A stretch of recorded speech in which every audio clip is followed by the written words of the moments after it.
कौन है धरती पे रूप माँ बाप का, उस विधाता की पहचान है।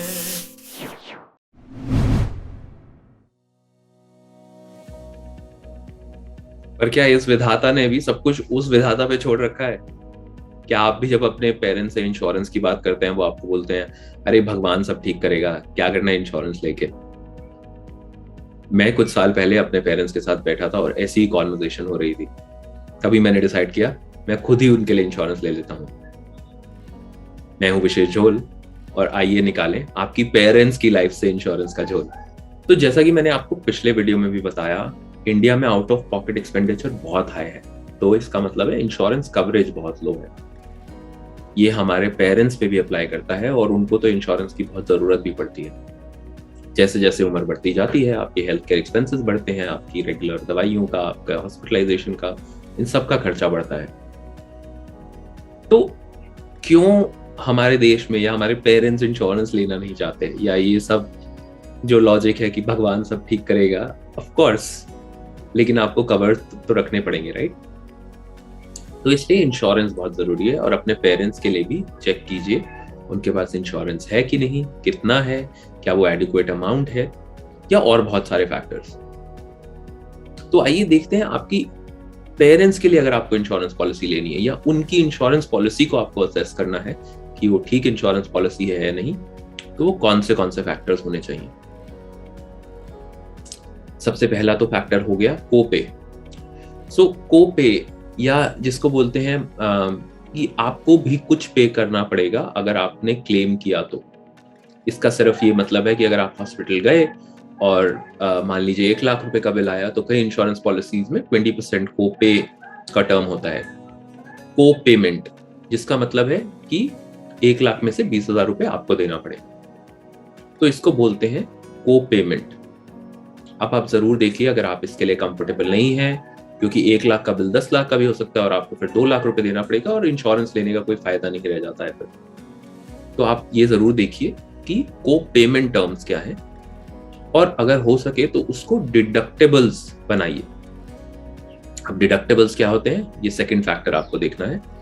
डिडक्टेबल्स का मतलब है एक स्पेसिफिक अमाउंट आप पहले ही स्पेसिफाई कर देंगे कि हाँ 20,000 रुपए, 30,000 रुपए, 50,000 रुपए अगर कभी भी हॉस्पिटलाइजेशन हुई तो मैं अपनी तरफ से दूंगा और बाकी का खर्चा इंश्योरेंस कंपनी उठाएगी। इससे फायदा ये है ओवर को पेमेंट इज दैट आपको ये नहीं देखना है कि आप परसेंटेज वाइज आपका बिल राइज होता रहे, क्योंकि अगर 1 लाख की बजाय 10 लाख का बिल हो गया तो आपको 2 लाख रुपए देना पड़ेगा, बट डिडक्टेबल्स में एक फिक्स्ड अमाउंट रह जाता है और वो स्पेसिफाइड रहता है पॉलिसी में।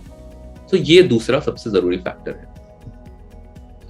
तीसरा, और शायद ओल्ड जो लोग हैं उनके लिए सबसे बड़ा फैक्टर जो उनको देखना चाहिए इज द वेटिंग पीरियड। जो waiting period pre existing illnesses का है।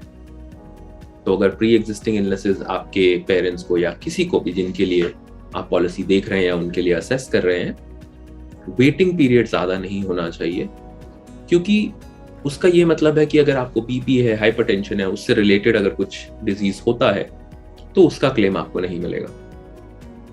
अब ये सब बहुत सारी इंश्योरेंस पॉलिसीज वेटिंग पीरियड कम करने के लिए एक्स्ट्रा चार्ज पे करती हैं, को पेमेंट और वेटिंग पीरियड भी कम करने के लिए आपको एक प्रीमियम में थोड़ा बढ़ा के देती हैं, तो वो आपको देखना पड़ेगा।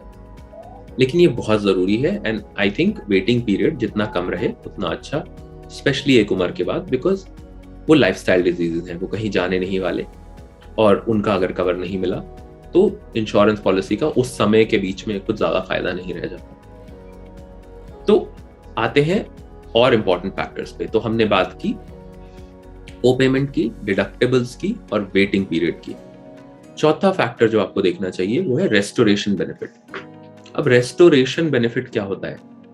रेस्टोरेशन बेनिफिट का सरल भाषा में ये मतलब है कि आप अगर एक बार हॉस्पिटल गए और आपका बिल आया 5 लाख रुपए, 10 लाख रुपए की आपकी इंश्योरेंस पॉलिसी थी, तो वो रेस्टोरेशन बेनिफिट का मतलब है कि अगली बार अगर आपको उसी साल में दोबारा हॉस्पिटल जाना पड़ा तो आपको 5 लाख का कवर नहीं 10 लाख का कवर ही मिलेगा, जो आपका ओरिजिनल कवर था। तो जब आपने एक बार हॉस्पिटल में एडमिशन लिया, 5 लाख का बिल आया, वो आपका रीइंबर्स हो गया, आपको उसी साल के अंदर अंदर पूरा दोबारा पॉलिसी का ओरिजिनल अमाउंट का कवर मिलेगा।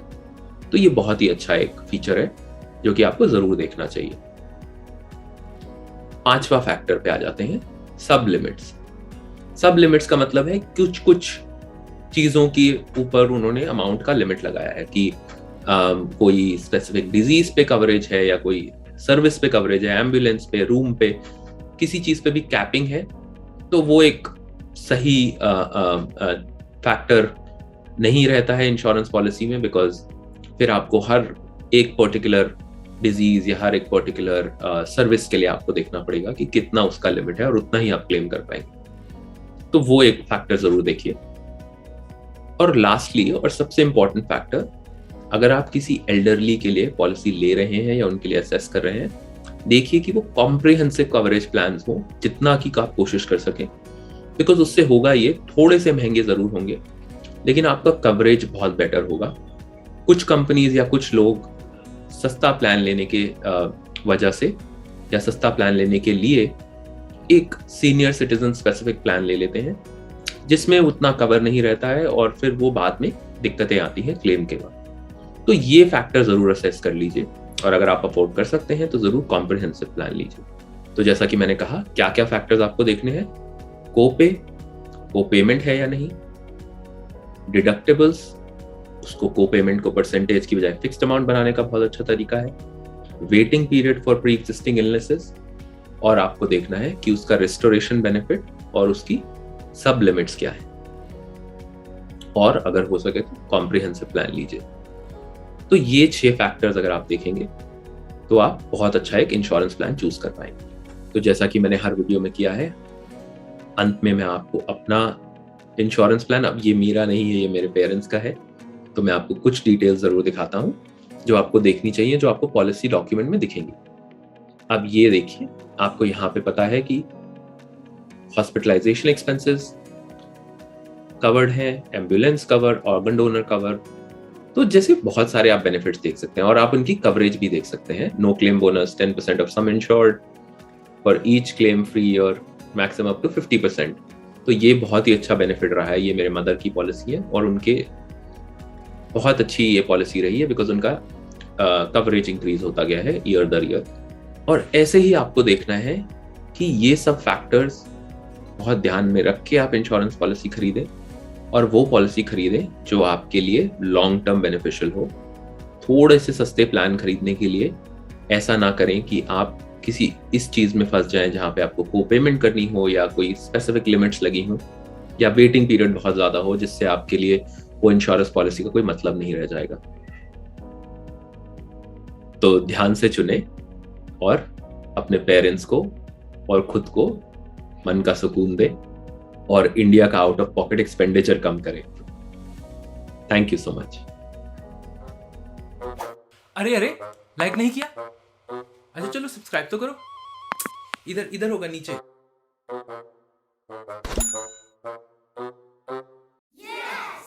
ये झोल निकाले झोल।